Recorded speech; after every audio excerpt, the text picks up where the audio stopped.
Hello everyone, আজকের ক্লাসটা কিন্তু আরেকটি স্পেশাল ক্লাস। তোমাদের ইংলিশ অনার্সে ডিএসসি 2 এই পেপারে তোমাদেরকে হেল্প করার জন্য আমি আরো একটি কম্বাইন্ড কোয়েশ্চেনের আনসার করিয়ে দিতে চলেছি। আজকে যে টেক্সট নিয়ে আলোচনা করব সেটা হলো shooting an elephant by George Orwell. George অরওয়েলের এই শুটিং অ্যান এলিফ্যান্টের উপর বিগত বছরগুলিতে ক্যালকাটা ইউনিভার্সিটিতে ইংলিশ অনার্সে যে কোয়েশ্চেনগুলো আর কি এসেছে এর ওপরে, সেই সব কটি কোয়েশ্চেনকে কম্বাইন্ড করে আমি একটি প্রপার আদর্শ আনসার তোমাদেরকে লিখিয়ে অলরেডি দিয়েছি। আজকে আলোচনা করব সেই আনসারটি নিয়ে, সহজ সরল বাংলায় আলোচনা করব, কোনো জটিলতা থাকবে না। পুরো আনসারটি তোমার কাছে জলের মতো সহজ হয়ে যাবে। সুতরাং এই আনসারটা কিন্তু আমি যথেষ্ট রিসার্চ করে বানিয়েছি। যে কোয়েশ্চেনই আসুক না কেন এই আনসারটা প্রপারলি ফিট করে যাবে যদি তুমি নির্ভুল গ্রামাটিক্যাল এরর্স বা স্পেলিং মিস্টেক না করে লিখতে পারো, তাহলে কিন্তু 70 to 80% নাম্বার এই আনসারটা তোমাকে দিয়ে যাবে।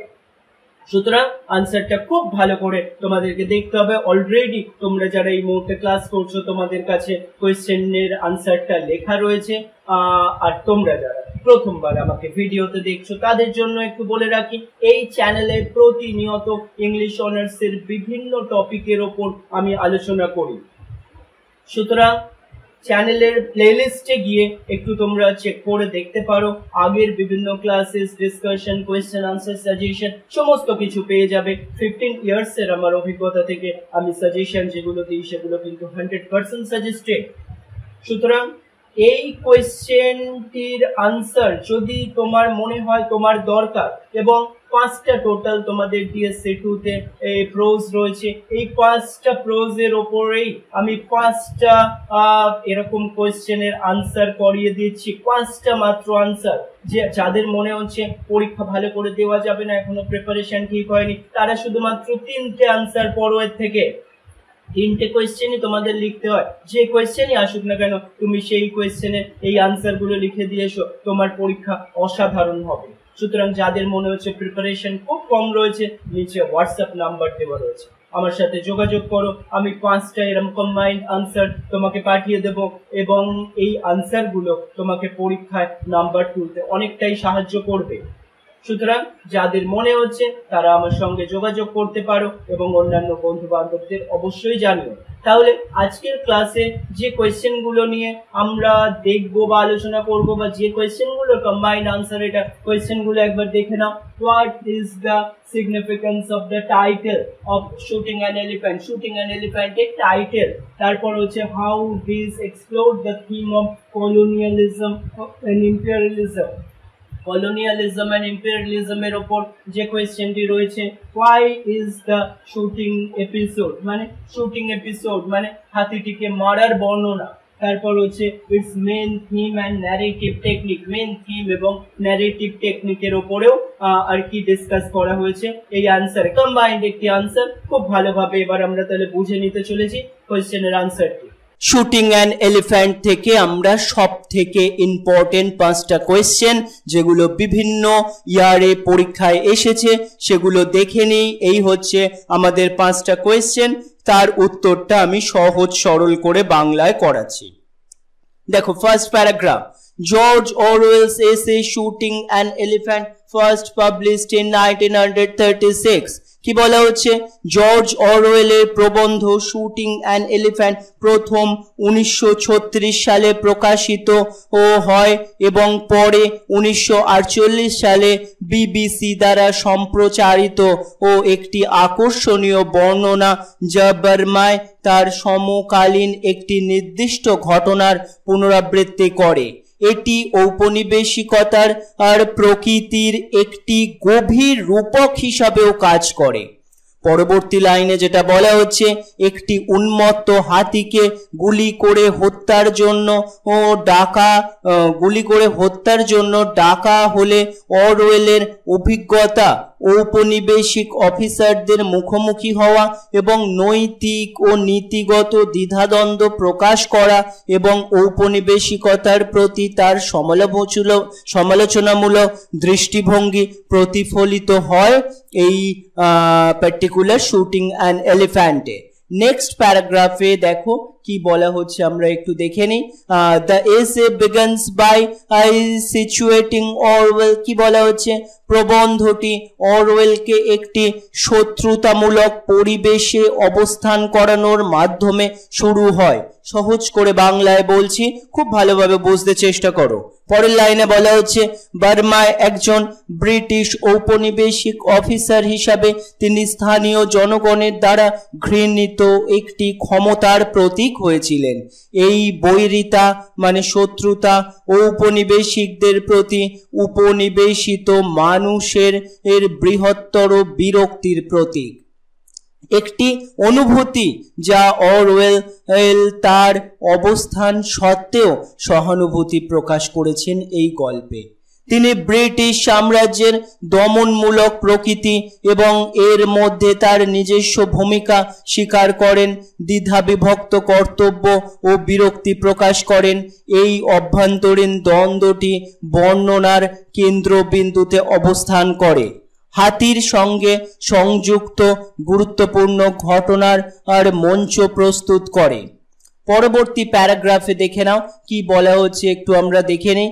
The incident with the elephant rebels, কি বলা হচ্ছে দেখো, হাতির সাথে সংযুক্ত ঘটনা ঔপনিবেশিক শাসনের অন্তর্নিহিত ও ক্ষমতা ও প্রত্যাশার জটিল গতিবিধি প্রকাশ করে। যখন একটি পোষা হাতি পালিয়ে যায় এবং গ্রামে হাঙ্গামা সৃষ্টি করে, অরওয়েলকে পরিস্থিতি মোকাবেলা করার জন্য ডাকা হয়। হাতিটিকে গুলি করার আর তার প্রাথমিক অনিচ্ছা, তার নৈতিক প্রভাব এবং এমন কাজের ব্যবহারিক পরিণতি সম্পর্কে সচেতনতার উপর জোর দেন। হাতি একটি মূল্যবান সম্পদ, শুধুমাত্র একটি আর্থিক বিনিয়োগের প্রতিনিধিত্ব করে না, বরং তাদের পরিবেশের উপর ঔপনিবেশিকদের নিয়ন্ত্রণের একটি প্রতীক। নেক্সট প্যারাগ্রাফে দেখো আমরা কি দেখছি, অরওয়েলস approach to the elephant is, কি বলা হচ্ছে দেখো, হাতির প্রতি অরওয়েলের দৃষ্টিভঙ্গি দ্বিধা ও নৈতিক দ্বন্দ্বে পূর্ণ ছিল। হাতিটিকে শান্তভাবে চারণভূমিতে খুঁজে পাওয়ার পর তিনি বুঝতে পারেন যে এই হাতিটিকে হত্যা করা অপ্রয়োজনীয় ও অপচয় হবে। তবে একটি বড় গ্রামবাসীর ভিড়ের উপস্থিতি পরিস্থিতিকে রূপান্তরিত করে অন্যভাবে। জনতার প্রত্যাশা অরওয়েলের উপর প্রচণ্ড চাপ সৃষ্টি করে। ঔপনিবেশিক ক্ষমতার গতিবিধির থিমটি চিত্রিত হয়। ঔপনিবেশিকরা আপাত দৃষ্টিতে ক্ষমতার প্রতীক, ঔপনিবেশিত ও জনগণের ইচ্ছার পুতুল হয়ে যায়। অরওয়েলের উপলব্ধি যে তাকে হাতিটিকে গুলি করতে হবে যাতে হাস্যকর না হয়ে ওঠেন তিনি ঔপনিবেশিক ক্ষমতার বৈপরীত্যকে জোর দেন এবং ঔপনিবেশিকের কাজগুলি কর্তৃত্ব বজায় রাখা এবং অপমান এড়ানোর জন্য প্রয়োজন দ্বারা নির্ধারিত হয়। পরবর্তী প্যারাগ্রাফে দেখো কি বলা হচ্ছে, the act of shooting in the elephant, কি বলা হচ্ছে, হাতিটিকে গুলি করার কাজটি গ্রাফিক ও যন্ত্রণাদায়ক ও বিস্তারিত বর্ণনা করা হয়েছে। অরওয়েলের প্রাথমিক গুলি হাতিটিকে মেরে ফেলতে ব্যর্থ হয়, তার কষ্টকে দীর্ঘায়িত করে এবং ঔপনিবেশিকতার ধ্বংসাত্মক ও নিরর্থক ও প্রতীক করে।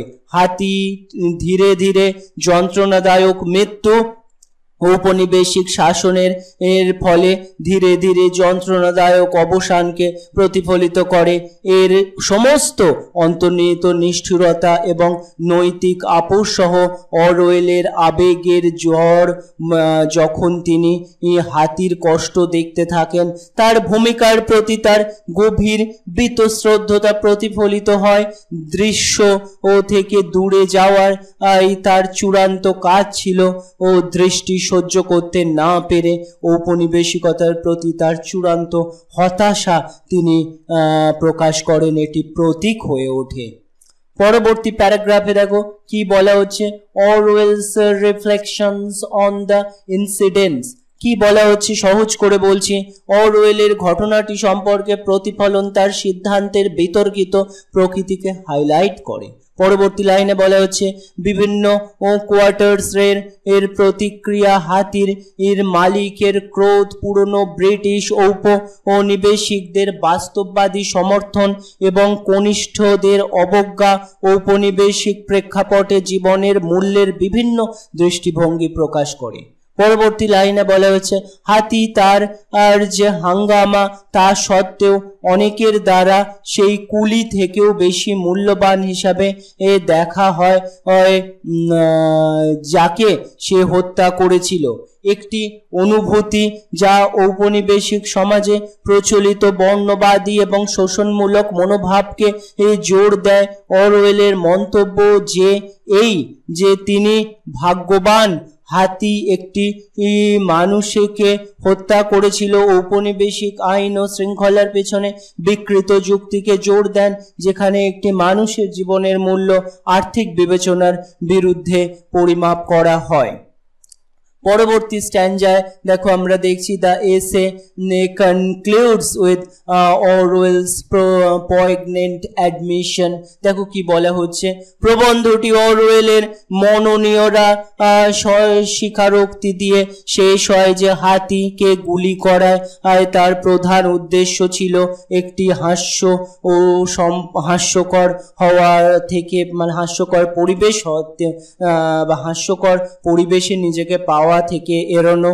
এই স্বস্বীকারোক্তি ঔপনিবেশিকতার উপর ঔপনিবেশিকের মানসিক চাপ প্রকাশ করে, যাকে প্রতিনিয়ত তার ক্ষমতার মুখোশ বজায় রাখতে রাখতে তার ভূমিকা পালন করতে হয়। হাস্যকর হয়ে ওঠা আর ভয়ে এবং ঔপনিবেশিত এবং তার সহকর্মীদের উভয়ের প্রত্যাশা অনুযায়ী আচরণ করার প্রয়োজন অরওয়েলকে এমন একটি কর্মের চক্রে আবদ্ধ করে যা তার নিজের নৈতিক কম্পাসকে বিশ্বাসঘাতক করে। শুটিং অ্যান এলিফ্যান্ট তাই ঔপনিবেশিকতার একটি শক্তিশালী সমালোচনা হিসাবে কাজ করে, যা উভয় দমনকারী এবং দমনকৃতের উপর মানবিকীকরণমূলক প্রভাবগুলি চিত্রিত করে। হাতির রূপকের মাধ্যমে অরওয়েল ঔপনিবেশিক শাসনের অন্তর্নিহিত বৈপরীত্য এবং নৈতিক দেউলিয়াপনা প্রকাশ করেন। এর চূড়ান্ত অস্থিরতার জন্য একটি শক্তিশালী যুক্তি প্রদান করেন। লাস্ট লাইনে কি বলা হচ্ছে দেখো, প্রবন্ধটি ঔপনিবেশিক আধিপত্যের প্রেক্ষিতে ক্ষমতা, কর্তব্য এবং বিবেকের জটিলতা সম্পর্কে সময়হীন প্রতিফলন হিসাবে রয়ে গেছে। এই ছিল আমাদের কোয়েশ্চেন শুটিং অ্যান এলিফ্যান্ট থেকে যে 5টি কোয়েশ্চেন ছিল তার একটা কম্প্যাক্ট আনসার খুব ভালোভাবে করে নিও, যাতে কোনোভাবে কোনো মিস্টেক না হয়, তাহলে কিন্তু 70 to 80% নাম্বার পাওয়া যাবে।